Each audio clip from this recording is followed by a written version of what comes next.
বাংলাদেশের রাজনৈতিক অবস্থা, এখানে কাউকে সমর্থন দেওয়া কিংবা কাউকে ক্ষমতাচ্যুত করা এবং এদেশে যারা রাজনীতি করছেন, রাজনীতিবিদ, তাদের হাতে আসলে কতটুকু ক্ষমতা রয়েছে এই বিষয়গুলো নিয়ে আলোচনা করব। আপনারা জানেন যে এই বিএনপি ক্ষমতা আসার আগে খুব জনপ্রিয় একটা স্লোগান ছিল, দিল্লি না পিন্ডি না, ঢাকা ঢাকা ঢাকা, এরকম একটা কথা। তারপরে দিল্লিও না পিন্ডিও না, মানে পাকিস্তানও না, দিল্লিও না, পিন্ডিও না, রাওয়ালা পিন্ডিও না। পিন্ডি তো এখন নাই, এখন সেটা ইসলামাবাদে চলে আসছে, কিন্তু ওইভাবে বলার চেষ্টা করলো। আরেকটা স্লোগান ছিল, সবার আগে বাংলাদেশ, বাংলাদেশ ফার্স্ট। আরেকটা স্লোগান ছিল, আই হ্যাভ এ প্ল্যান। এরপর ওটা চলে গেল, উই হ্যাভ এ প্ল্যান। এর বাইরে জামাতের যারা ইনফ্লুয়েন্সার ছিল তারা ইনকিলাব জিন্দাবাদ, ইনকিলাব জিন্দাবাদ এই কথাটা বলার চেষ্টা করত। আর জামাতের ওই যে প্রচার প্রপাগান্ডা, আমরা ভালো মানুষ, আমাদেরকে ভোট দিলে দেশের উপকার হবে, এমনকি জামাত ইসলামে ভোট দিয়ে যদি কেউ একটা বিড়ি টানে সেটাও নাকি জান্নাতের, এরকম কথাবার্তা নানা রকম নির্বাচনকে কেন্দ্র করে, নির্বাচনের আগে পরে জয়লাভের জন্য অনেক অনেক কথা বলেছেন। আবার ডক্টর মোহাম্মদ ইউনূস ক্ষমতায় থাকার জন্য নানা রকম ন্যারেটিভ তিনি তৈরি করেছেন, যে সারা দুনিয়া থেকে বাংলাদেশের লোকজন আসবে, আমাদের কোথাও যেতে হবে না, আমাদের যে 3-0 থিওরি, দারিদ্রতা জাদুঘরে চলে যাবে, বেকার সমস্যা থাকবে না, সবাই ব্যবসা করবে। এবং মাশাআল্লাহ তিনি নিজের চমৎকার ব্যবসা করেছেন। ডক্টর মোহাম্মদ ইউনূস অসাধারণ ব্যবসা করেছেন, তার যারা আপনজন লোকজন আছেন তারাও ব্যবসা করেছেন। তারপরে তিনি চলে গেছেন। তো চলে যাওয়ার পরে এখন এরকম একটা জটিল অবস্থা তৈরি হয়ে গেছে যে এখন আর আসলে দিল্লি পিন্ডির মধ্যে স্লোগান দিল্লি না পিন্ডি এই থাকছে না। এখন একটাও থাকছে না দিল্লি, পিন্ডি, ওয়াশিংটন বা বেইজিং কিনা, এটা বলা যাচ্ছে না। এর কারণ হলো যে আমাদের এখন এই মুহূর্তে যা কিছু হচ্ছে, এখানে কোনো পলিটিক্যাল ডিসিশন, পলিটিক্যাল নেগোসিয়েশন এটা হচ্ছে না এই বাংলাদেশে এখন। মানে আমরা যেটাকে দিল্লির সাউথ ব্লক বলি, দিল্লিতে সাউথ ব্লক বলি, যেখানে দিল্লির রাজনীতিবিদরা থাকেন। বাংলাদেশের বিষয়গুলো নিয়ে সেই সাউথ ব্লকের যারা কর্মকর্তা রয়েছেন, থিঙ্ক ট্যাঙ্ক রয়েছেন, রাজনীতিবিদ রয়েছেন, তারা আর বাংলাদেশের বিষয়টা দেখাশোনা করছেন না। বাংলাদেশের বিষয়টা দেখাশোনা করছে, আমরা বাংলাদেশে যেটিকে উত্তরপাড়া বলি, তো সেখানে তাদের যে মিলিটারি ইন্টেলিজেন্স রয়েছে, তাদের যে নিরাপত্তা বিভাগ রয়েছে, নিরাপত্তা বিশ্লেষক রয়েছে অজিত দোভাল, তিনি তার সঙ্গে সঙ্গে তাদের বিদেশের মাটিতে যে সকল কমব্যাট চালানো হয়, অপারেশন চালানো হয় রয়ের মাধ্যমে, মোসাদ, সিআইএ, এই প্রতিষ্ঠানগুলো বিদেশের মাটিতে যখন কোনো সামরিক অভিযান পরিচালনা করে, গুপ্ত হত্যা করে, অপারেশন পরিচালনা করে, যে কমব্যাট পরিচালনা করে, এটি তখন আর রাজনীতিবিদদের হাতে থাকে না। রাজনীতিবিদরা এটা জানেই না। রাজনীতিবিদরা তাদের যে টোটাল যে ফাইলগুলো, সেই ফাইলগুলো তারা তাদের ডিফেন্স মিনিস্ট্রিতে চলে যায়। এমনকি এমন কতগুলো গুরুত্বপূর্ণ থাকে যে তাদের ডিফেন্স মিনিস্টার, যেমন ভারতের এমন অনেক গুরুত্বপূর্ণ বিষয় আছে যেগুলো অজিত দোভাল জানেন কিন্তু প্রতিরক্ষা মন্ত্রী রাজনাথ সিং জানেন না।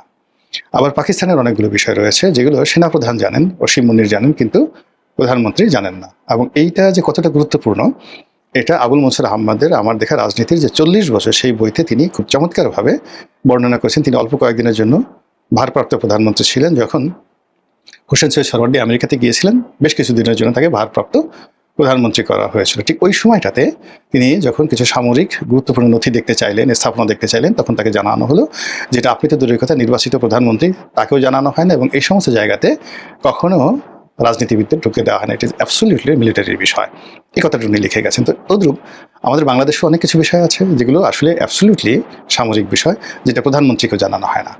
আবার ভারতও আছে, পাকিস্তান আছে, এবং আমেরিকাতেও আছে।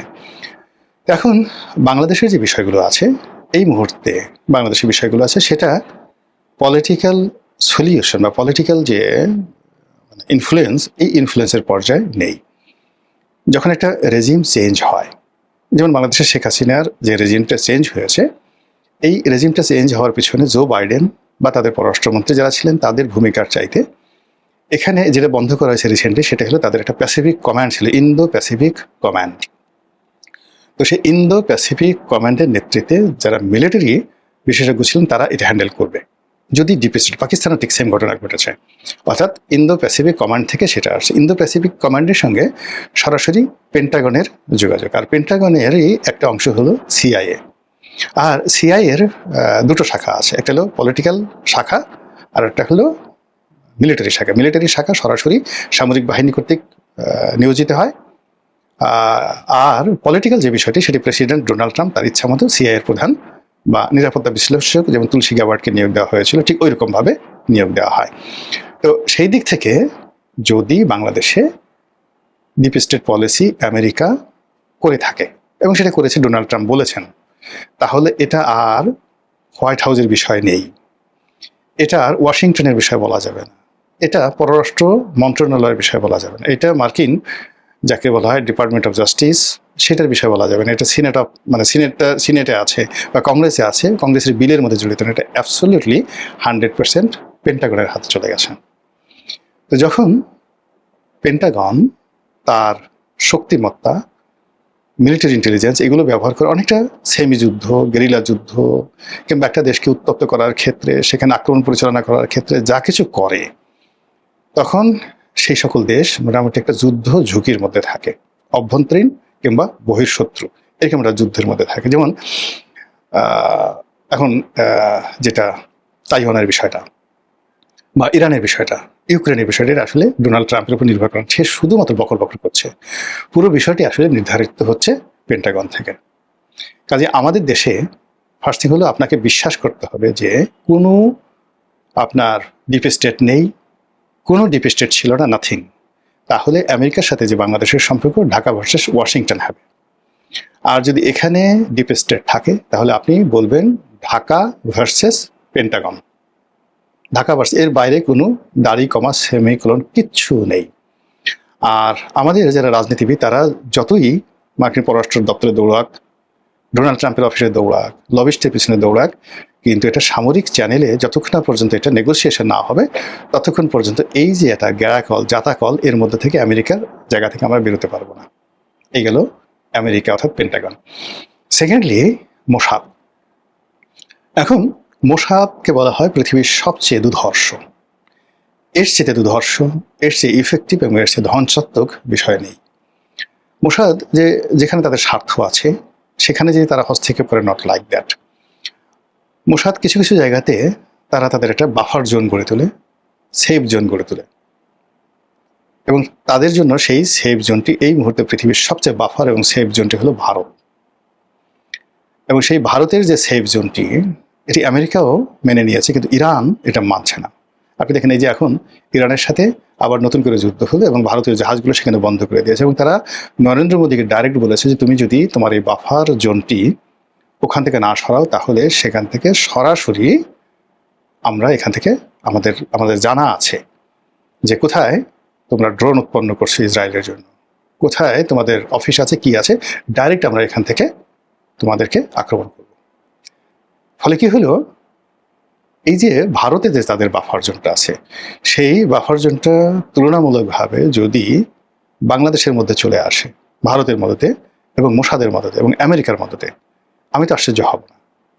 যেটি বুঝতে বুঝতে হয়তো দেখা গেল যে ইরানের অনেক সময় লাগবে, আর ইরান যত সহজে ভারতে আক্রমণ করতে পারবে তত সহজে বাংলাদেশের মধ্যে কিন্তু তারা আক্রমণ করতে পারবে না, বিকজ এটা এত পাবলিকলি মানে ডেন্সিটি এখানে অনেক বেশি, যেখানে যে কোনো একটা দুর্ঘটনা ঘটার সঙ্গে সঙ্গেই প্রচুর ক্যাজুয়ালিটি হবে, অস্বাভাবিক ক্যাজুয়ালিটি হবে। ফলে বাংলাদেশের সঙ্গে মোসাদের যে রিলেশন নিয়ে ইদানিং যে কথাবার্তা হচ্ছে, এবং অনেক দিন থেকে আমরা অমুকে মোসাদের এজেন্ট, অমুকে মোসাদের কাছে টাকা নিয়েছে, মানে নানা রকম যে কথাবার্তা আমরা শুনে আসছি, সেটা যদি পেন্টাগন ভার্সেস ঢাকা হয়, ডিপ স্টেট হয়, এখানে মোসাদ অনিবার্য। গেল মোসাদের কথা। এরপর আসেন যখন আমেরিকা এবং বাংলাদেশের সম্পর্ক, এটি আর রাজনৈতিক পর্যায়ে থাকবে না, এটি CIA versus Pentagon versus even not FBI, CIA এবং পেন্টাগনের মধ্যে চলে যাবে। ঠিক সেই সময়টাতে ভারতও এই বিষয়টি আর পলিটিক্যালি সলিউশন করতে পারবে না, তাকেও তার সেই মিলিটারি উইংসকে কাজে লাগাতে হবে। এবং এই গত 2 বছর ধরে আপনি চিন্তা করেন, ঘন ঘন নরেন্দ্র মোদী এবং অমিত শাহ এবং যাকে বলা হয় তাদের অজিত দোভাল, আসাম, বিহার, ত্রিপুরা এবং কলকাতাতে ঘন ঘন আসছে। যেভাবে মমতা ব্যানার্জিকে হটিয়ে অনেকটা বাংলাদেশের কায়দায় ভোট র্যাগিং করে 2 নম্বরই করে তারা পশ্চিমবঙ্গের ক্ষমতা বিজেপি দখল করেছে, যেভাবে শুভেন্দুর মতো মমতার একজন সাধারণ কর্মীকে যেভাবে সেখানে প্রতিষ্ঠিত করা হয়েছে, ইট মিনস কলকাতা কেন্দ্রিক, কলকাতাতে যেভাবে ব্রিটিশ জমানাতে ফোর্ট উইলিয়াম দুর্গ তৈরি করা হয়েছিল। ইতিহাস বারবার ঘটতে থাকে। দেখেন, মানে আমি বারবার ইতিহাস বলি এই কারণে যে যেহেতু ইতিহাসের ছাত্র, একই ঘটনা বারবার ঘটে। ইস্ট ইন্ডিয়া কোম্পানি তাদের যে সাবকন্টিনেন্টাল যে headquarter, that was in Madras, মানে এখন যেটাকে আমরা দক্ষিণ ভারত বলি, নরেন্দ্র মোদীর যে এলাকা, গুজরাট, মুম্বাই, মানে এই পুরো দুটো অংশ, একটা হলো উত্তর ভারত আর একটা হলো দক্ষিণ ভারত। তো উত্তর ভারতের যে অংশ, সেই অংশের মধ্যে প্রাইম যে জায়গাগুলো আছে তার মধ্যে ধরেন দিল্লি, এলাহাবাদ, রাজস্থান, এই জায়গাতে আপনি গিয়ে দেখেন, এটাকে বলে উত্তর ভারত।